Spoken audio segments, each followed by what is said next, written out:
Hello and welcome. This is us again with Conversations with Dr. Westman.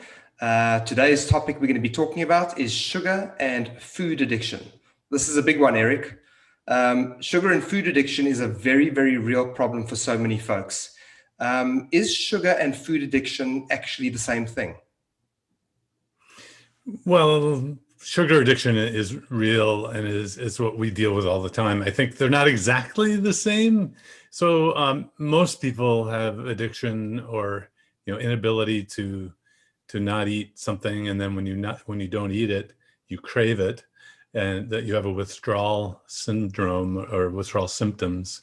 So that's kind of what defines addiction, and sugar fits that 100%. Now, some people do have addiction or a problem with overeating without regard to what the food is, but most commonly it is a sugar addiction. Of course, when we mean sugar, we mean starches as well, because starches get digested to sugar. So when we think about sugar addiction, I think about starches and sugar, and how you have to really address both of those. It's common for someone to come to me and say, well, I don't crave sugar, but they're having bread all day long. And that's still really metabolically the same thing as sugar, because our bodies digest the bread, the starch, to sugar, and it gets absorbed as sugar. So I would say, for the most part, when we talk about food addiction, we're talking about sugar addiction, starch and sugar, carbs, carbohydrate addiction. So if we're talking about sugar, carbs as being, the addictive substance, what do you think is the biggest cause of this sugar or carb addiction? Well, there are multiple causes. The contributing factor, of course, is having it around, having it around too much. So there's no inherent need for a human to consume sugar. Historically, if you came across something sweet, you'd want to have it, like berries and things like that. But it's only recently, say in the last 100 years or so, that we've had pastries and candies and in a big way. And even in the last 10 or 20 years, the supermarket checkout line has candies and sugars, and the main contributing factor is having the abundance of it, so that it's like you can't avoid it. But it's complicated, because if you raise a child on sugar, you use sugar as the motivating rewards sort of substance for children, as has been done for so long, then now you're introducing a behavioral drive toward the consumption of sugar. It's not just I have it, I like it, I'm going to have it. Now it's used as a tool to change a child's behavior, which then, so you end up with an adult like me, who was raised on sugar and had, pretty much unlimited supply. If I wanted it, I would go get it. I remember riding my bike down to the grocery store or convenience store and buying candies, all different kinds of candies, sugars and all that. And, and a lot of people still kind of joke about this, when it's coming into focus for me that this is almost like, teaching our children to smoke, to use a substance that's harmful.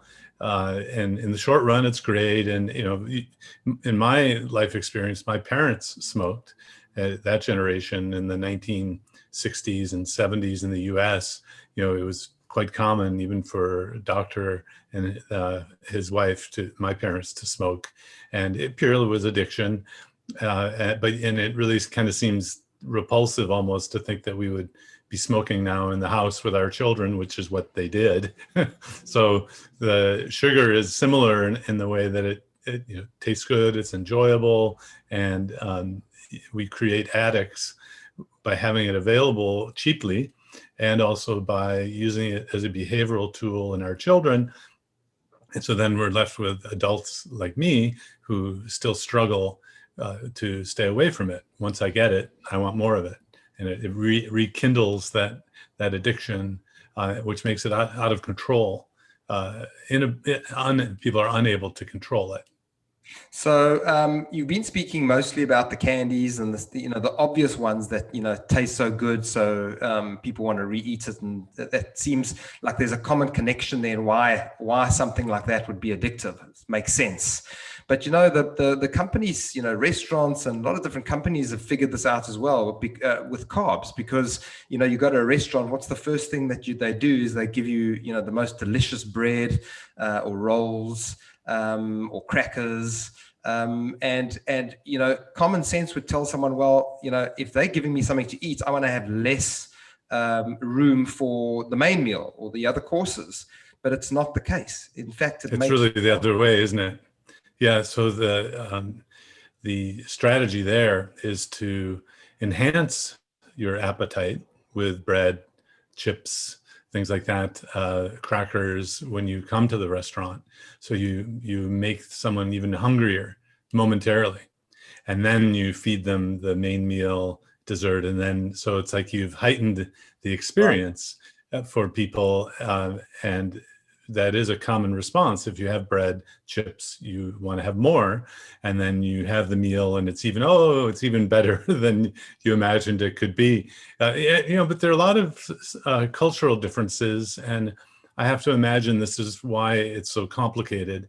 If you were raised in a country where you didn't have sweets, you just had rice or bread, then you don't have the whole package deal like we've had in the US, where you have free reign to have all of the bread, pasta, rice, fruit, candies, and we kind of jumble it all together as carbs. And certainly when we take it away from people, the cravings go away and you don't have to have those cravings. But it's more complicated. I remember I had an experience living in France during college, and they didn't really have, back then anyway, have a lot of sweets. It was mainly, if it was a sweet, it was this really tiny piece of sugar, where their carbs would be baguette, bread, or occasional pastry. But a lot of cultures have kind of learned that they will moderate the amount that they have, and so if you're raised, your family teaches you how to eat carbs sensibly. It's almost like raising your family to drink responsibly.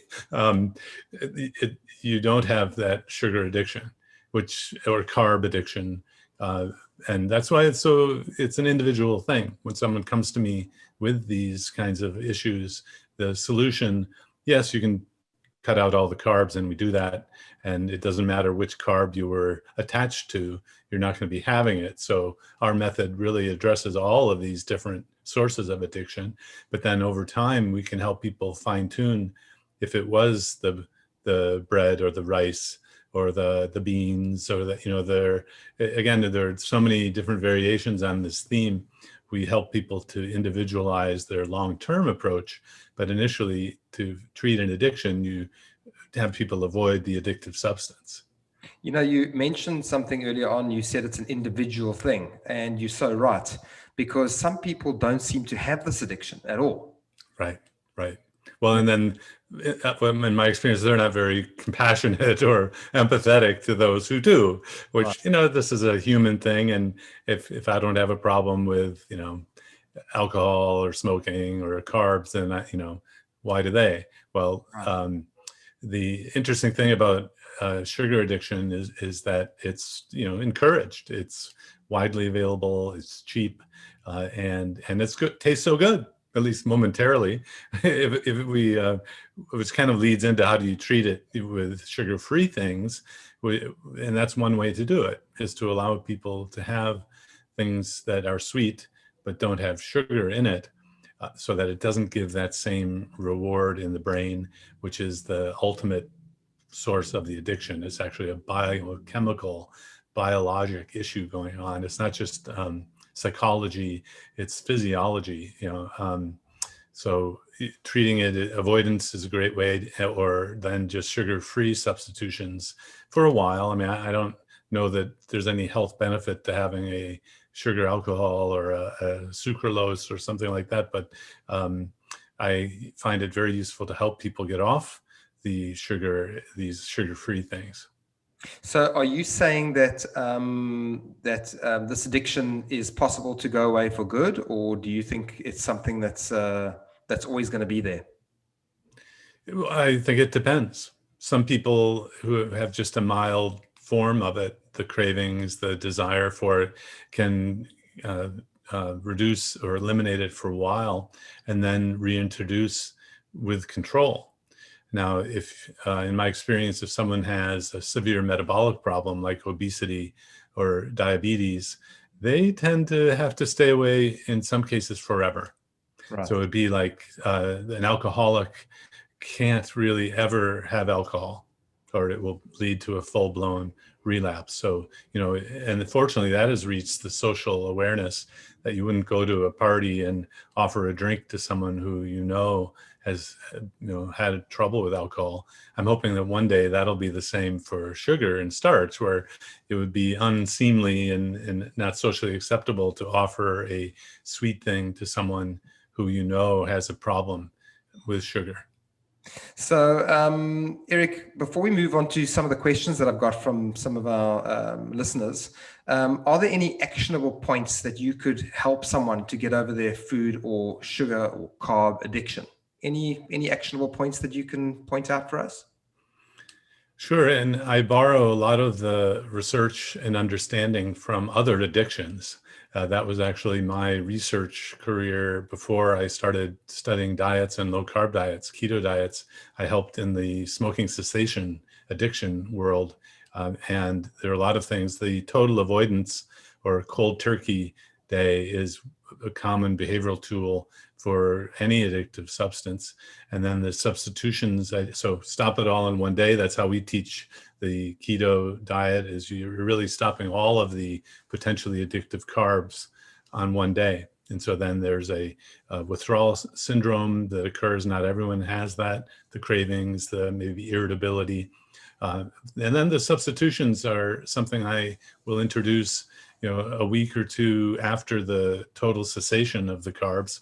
And I'll introduce people to the sugar-free options, the cauliflower turned into rice and cauliflower pizza crusts and cauliflower mashed cauliflower and all these other substitutes that give you the feel and the idea that you're having those carbs, but you're not.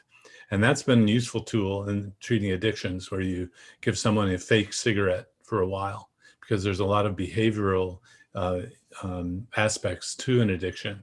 And so the cooking something becomes a pattern, and people want to cook. So I'll help them figure out how to cook within a keto framework. If you're used to having a behavioral munching while watching TV, well, we'll introduce the idea of having non-sugar containing, non-carb substitutions, and you can still munch that behavioral thing. And fortunately, that'll fade away. Like with most addictions, if you give someone a tool that substitutes a lot of the hand-to-mouth stuff, the behavior will extinguish or fade away, because you're really not getting that sugar reward internally, and your brain figures that out over time. So yeah, these are things you can do, is total avoidance, try the keto approach, or give substitutions for the sugar or potatoes, the rice, the bread substitutes. And the chaffle came onto the scene about 18 months ago in the keto world. It's a cheese and egg waffle. And I have to say, I've gone, lost my voice talking about chaffles. They are great. So if you're missing bread, you're missing a toast or bun or even waffles, look into chaffles, with a CH for cheese. And they really have helped a lot of people with that kind of urge to have bread or some sort of sandwich. And it's simple to make. And so those are actionable items. Well, thank you for those actionable points. Hopefully they can help some folks. One of the questions that someone asks is from Stan, and he asks, and on that topic, how long will it take to lose the sugar and carb addiction once I cut them out? So what can you expect? How long will it take to lose that addiction? Yeah, again, it's individualized.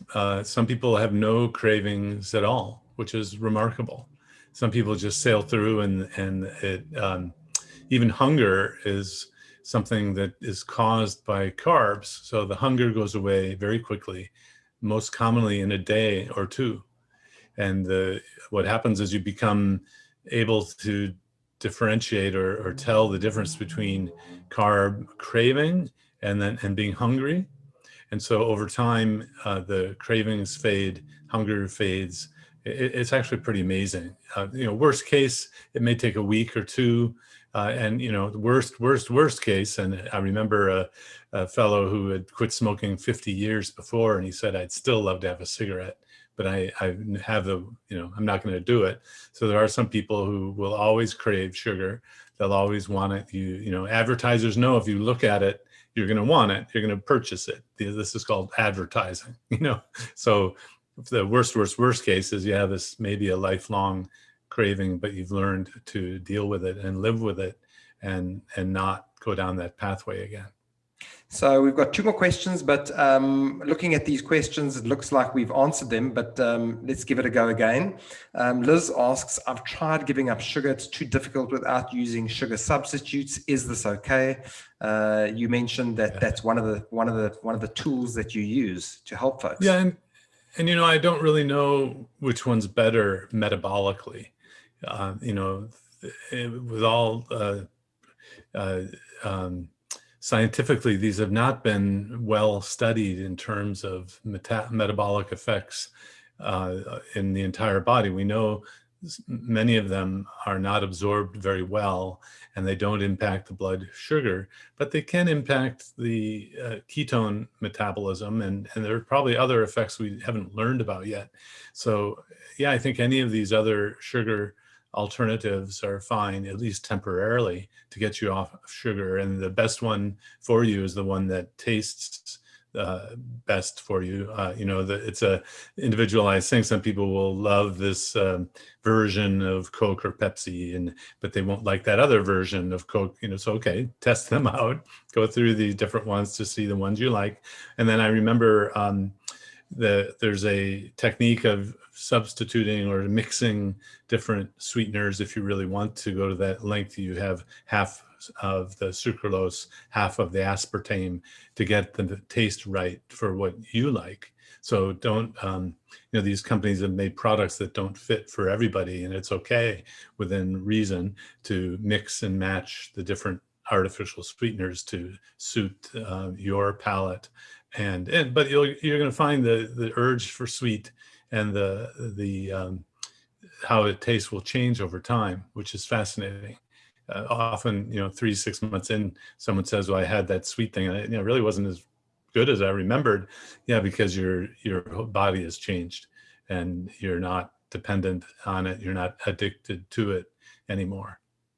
I have a last question from Deborah, and she asks, when I eat carbs like bread and pasta, it triggers my food compulsions. Why does this happen?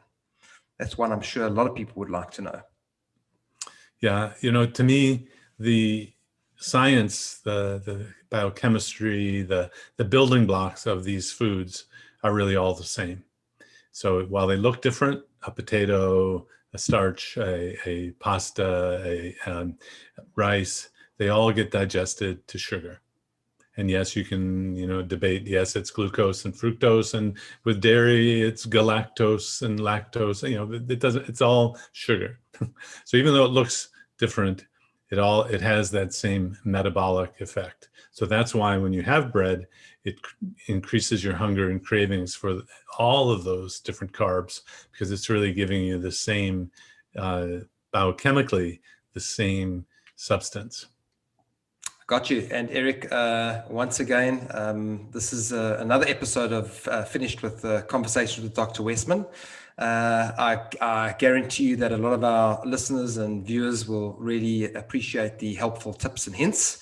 For anyone out there that would like to learn more about our learning platforms, we have Adapt Your Life Academy, a lot of upcoming online courses that will be available pretty soon. You can find us on www.adaptyourlifeacademy.com. And if you enjoyed this video and would like to see future videos, you can always find us on our YouTube, Facebook, Twitter, and Instagram accounts under the name of Adapt Your Life. If you like these videos, you can hit the like and notification bell to be alerted next time we post, which is typically once a week. And if you also like this video and would like to share it, we would really appreciate it. It would mean the world to us. So on behalf of Eric and myself, this is another episode that we're signing out of until next week. Eric, thank you so much for your time. Thank you, Glenn. If you like this video, you're going to love our Adapt Your Life Academy. So click on the link in the description to find out more.